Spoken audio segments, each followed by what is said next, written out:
About a week ago, I had a conversation with the gentleman about his perceptions of what he thought northern Michigan would look like. This gentleman is originally from down in Metro Detroit, and he explained to me that down there, the grass is actually fairly green right now. And this was just like a week ago, 2 weeks ago now, because they just moved up here. And when he got up here, he was surprised to see that there was actually hardly any green lush grass, because that's what his perception of northern Michigan was.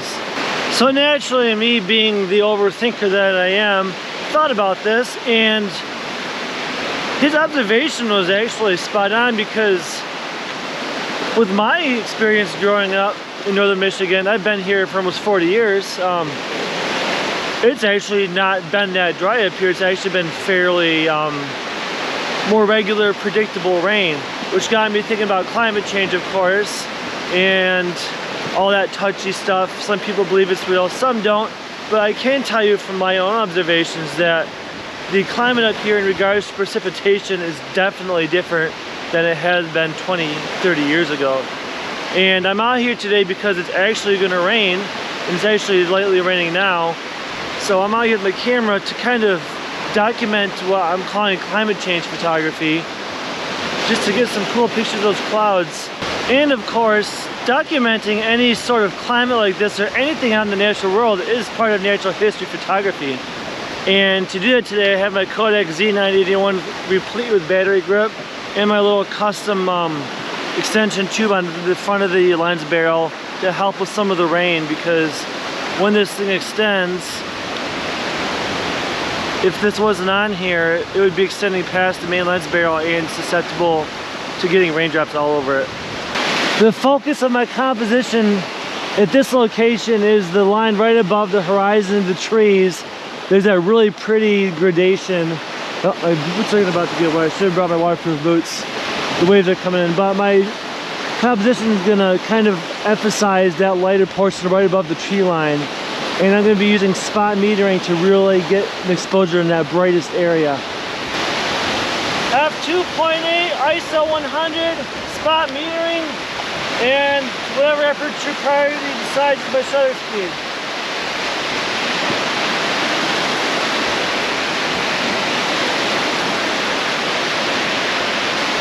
Oh yeah!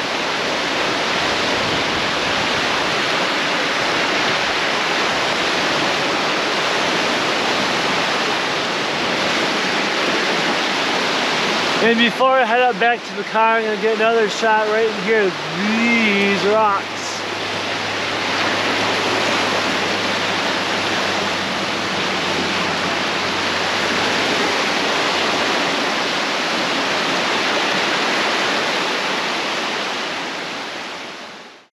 All right, time to head back up these treacherous stairs. There we go. The sand has eroded over the years from where the landing and the bottom step is, so you have to kind of do a little bit of climbing to get up there.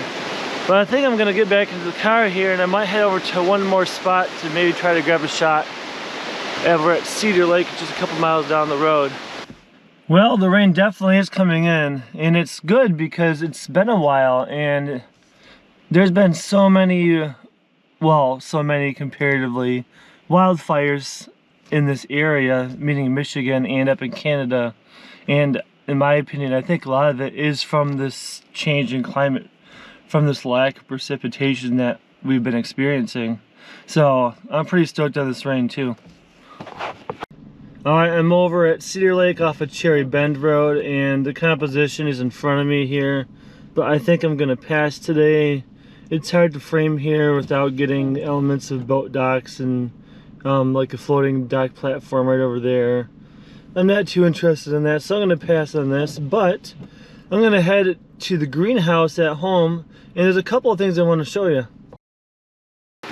It's definitely raining out there. So what I wanted to show you in the greenhouse is a couple of things. I have 3 different species or plants, I guess you can say. The first one are these birches. Unfortunately, I don't know if they're doing too well. My wife picked these up from my grandmother's house, and they're just really tiny, and I think these really tiny ones are hard to transport from their first, you know, established area, the little root system, but I think one of the three or two of the three will be okay. So that's the first thing. And then I also have this beautiful moonflower. This is a lavender moonflower. There's no new flowers coming out yet, but there's two new buds right here, and I got this downtown in Traverse City while weeding. So I'm excited to see what happens with this guy.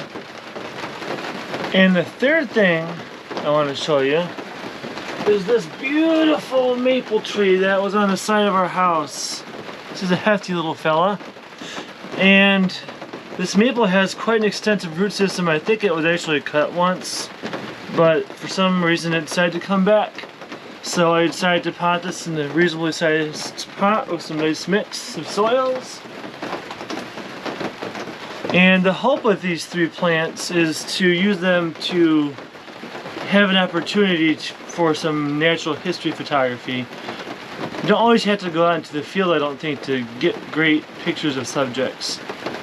With these three species, I hope to have opportunity to observe them, to see them grow, to look closer at their leaf structure, at their trunk structure, at the way the leaves distribute from the base, the watering regiments. You can learn so much about any species, whether it be a plant, an insect, reptile, amphibian, from just observing. Observation is one of the #1 aspects of natural history photography, and just photography in general, in my opinion. If you don't observe it, you don't have the ability to really capture the true essence of the subject. Anyway, I think I'm just rambling because it's raining out, and I think I'm just going to call the video good there. I'm going to do a little bit of deadheading on some of these plants. That one's going to stay. These really need to get into the ground at some point. I've really enjoyed having this greenhouse and the opportunity to discuss perceptions about, perceptions about climate change and observation. There's so much to be said for observation. You know, as I was talking about, I perceive climate the way it's been observed as I've grown up over the years. I perceive that conditions are drier, precipitation events are fewer between, and less in duration, less and lower in duration than they used to be as well. 30 years is a reasonable amount of time to make some observations about climate, I think. This one's dead, unfortunately. So anyway, thanks so much for watching, and I appreciate you listening to my ramblings. And of course, until next time, get outside and get some fresh air.